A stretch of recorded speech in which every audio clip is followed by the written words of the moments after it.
Up in the Zagros Mountains have long lived a people called the Kurds. They're a people with a centuries-long history of fighting back against invaders who have crossed through their lands, resisting conquest in the name of defending their shared cultural identity. Some living as nomads, a people with no friends but these mountains. Eventually, the Ottoman Empire did take over all of this territory, but even then, the Kurds maintained large amounts of autonomy and freedom in their land. Then came World War I, when the European powers defeated the Ottoman Empire and conquered all of this. The winners got together and discussed how they would carve it up between them. If you look back at old European maps, you'll see that all of this area would be labeled Kurdistan, an area where the Kurdish people lived and had some self-rule. So while drawing these lines, the British wanted to mark all of this as Kurdish territory, paving a way for an independent country for the Kurds. But the new leader of Turkey opposed this plan. He didn't want to give all of this land and resources to the Kurds. So he pushed the European forces out of Turkey. They gave up on this plan to give the Kurds their own land. And in the end, instead of drawing borders around the Kurds, the Europeans drew borders through them.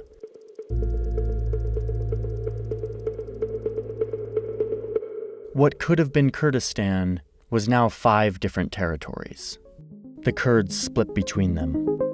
But at first, these were just lines on a map, and the Kurds continued to move through this region. Eventually, the Europeans left, and these became independent countries with leaders who wanted to consolidate and centralize power.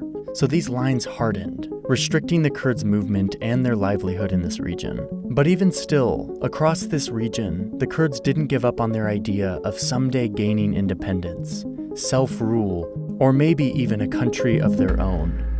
Hundreds, the Kurds in each of these new countries took different approaches to fight for an independent Kurdish state. Some Kurds would use politics, others would use violence. The early uprisings were crushed by the leaders of these new countries, who saw the Kurds as a threat to their efforts to unify their country around a common language and culture. Like in Iran, where the Kurds had some political rights, but they fought for more. They wanted autonomy and independence. The government of Iran wouldn't have any of this. They would crack down with violence on the Kurds, often supported by Western powers. By the 1970s, Iran was going through a revolution, and the Kurds tried again to rise up. But this new regime had no tolerance for a group that would challenge the leadership of the ruling religious leader. So once again, they were put down. Over in Iraq, Kurdish fighters fought hard against the government throughout the 20th century, until the 1970s, when this new regime came in and made a deal with the Kurds, saying that they would be recognized as an ethnic group and would be guaranteed political representation. It seemed like a huge deal for the Kurds, but it turned out to be a false promise.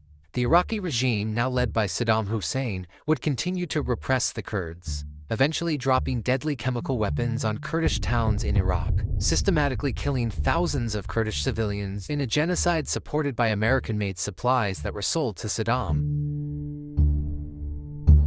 Over in Syria, the Kurds were treated decently under the French-controlled government. They were citizens and had some rights.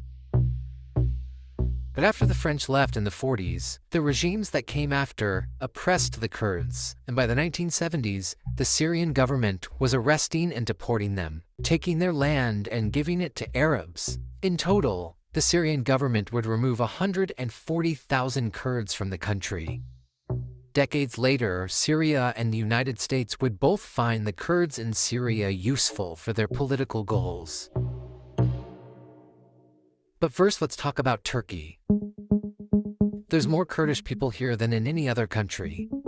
The same government that had fought against a Kurdish state early on continued to oppress the Kurds, denying them citizenship, outlawing their language, and keeping them out of politics, all with the goal of wiping out their culture from Turkey. As a part of this Turkification campaign, which tried to unify Turkey under one culture, targeting the Kurds and other ethnic minorities. Some Kurds fought back against this in the early years, but were quickly crushed by the Turkish state, leading to the creation of an armed insurgent group with communist ideology. They're called the Kurdish Workers' Party, or PKK, and it would become one of the biggest Turkish resistance movements. The PKK would use violence, like suicide bombings and improvised explosives, as well as youth militia fires against the Turkish government, tactics that they say are the only way to fight back against such oppression. And as a result, Turkey and most Western powers consider the PKK a terrorist group. So, that's how the Kurds in these 4 countries became locked in a conflict with their governments. They all have different struggles, but they're all unified by the dream of some version of Kurdish independence. But it doesn't take long for these regimes to see that they could use the Kurds as a tool, as a weapon. One of the earliest examples of this happens at the end of World War II, when the Soviet Union sees an opportunity to gain land and access to oil by supplying and arming the Kurds in Iran, allowing them to rise up against the government and declare their own country, supported by the Soviet Union.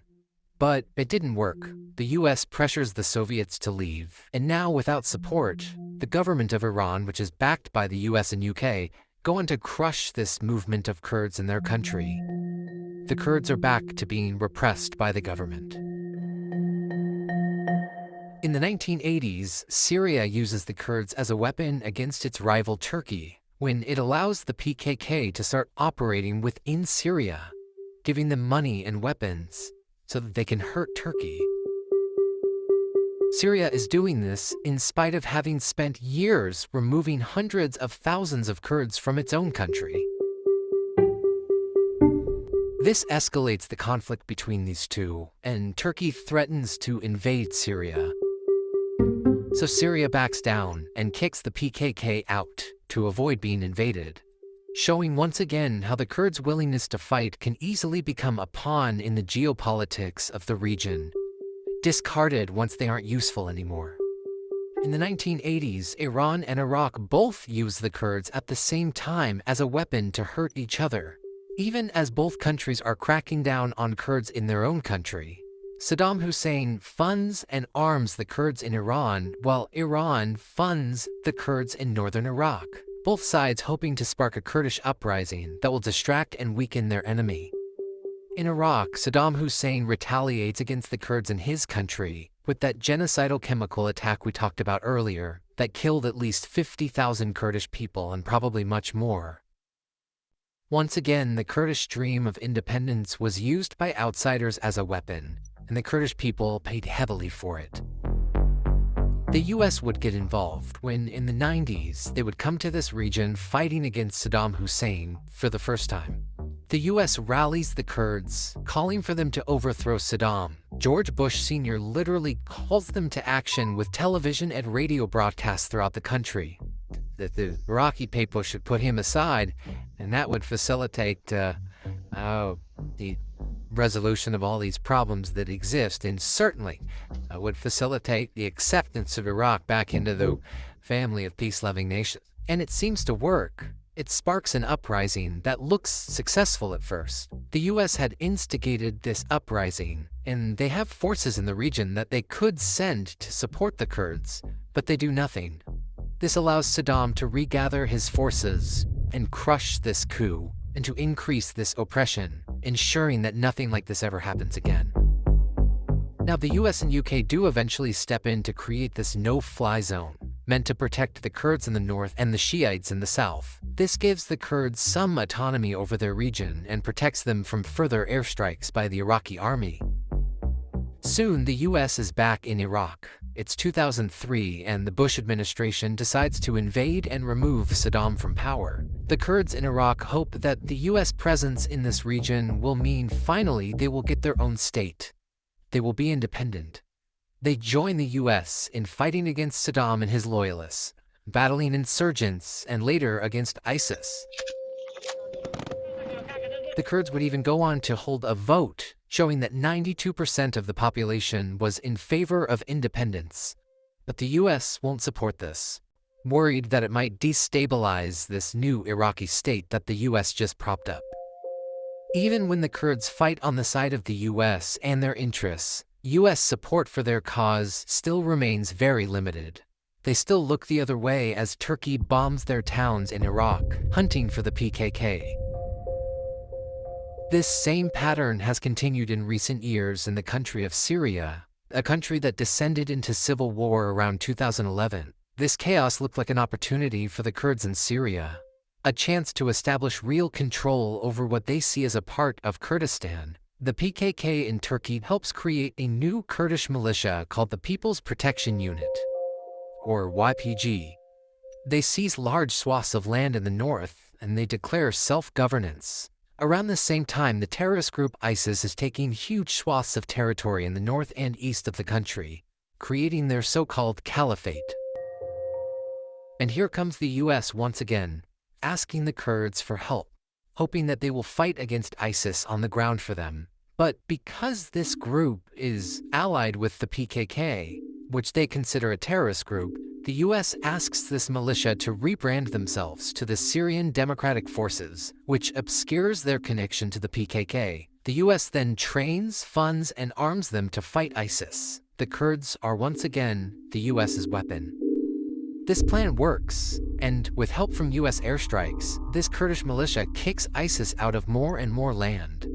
But Turkey hates this. All they see is a potential Kurdish state right on their southern border, a safe haven for the PKK that will allow more attacks against the Turkish military. But Turkey can't attack this branch of the Kurds while they're being supported by the United States. Lucky for them, there's a new president in the White House, and he's promised to pull the US out of the war in Syria. And in 2019, to the dismay of the Kurds, he makes good on this promise. With the US out of the way, Turkey invades, launching airstrikes and artillery against the Kurds in this border region, saying that their plan is to create a 32-kilometer deep safe zone right here along the border, and that no Kurdish forces are allowed to be here. The plan was to then resettle Syrian refugees currently living in Turkey. It's a brutal campaign that looks a lot like what Syria was doing to the Kurds in the 70s. The US completely abandons the Kurds, even after using them to fight their enemy ISIS. Turkey, a NATO and US ally, continues to bomb them, using weapons from the United States. They spend the next 4 years sending drone strikes and airstrikes into Syria and Iraq, anywhere they think the PKK has a presence. This map shows all of their attacks during this time. You can see that it's not just against the Kurds in Turkey, but across this whole region. Today, the Kurdish groups in this region vary more widely than ever, each with different values and visions for the future, forged from each of their unique struggles and traumas. Kurdish groups still fight the government in Iran with the goal of creating their own state. The Kurds in Iraq did gain some autonomy from the US in the new Iraqi constitution, but it doesn't seem like this autonomy will last, as recently the Iraqi army is fighting with the Kurds to maintain control over their oil resources in this area, to keep the Kurds economically dependent on the central government so that they never break away. Once again, the US is not supporting the Kurds in this fight. Turkey continues its offensive against the PKK and other Kurdish groups in the region, and they continue to crack down on the Kurds politically, arresting Kurdish politicians and activists, censoring journalists, to intimidate the Kurdish people from participating in the election. The Kurds in Syria face a new and uncertain future. They do have some autonomy up here in the north, but are surrounded by enemies, no longer counting on any support from the US. The story of the Kurds is the story of a people who are willing to fight like few others, all in the name of their culture and identity. That willingness to fight has presented a threat to regional governments, bent on control of their people and the resources within their borders. That willingness to fight has also been hijacked by outside powers, turning the Kurds into a pawn to fulfill geopolitical objectives, each time showing how willing these powers are to use the Kurds and then abandon their cause.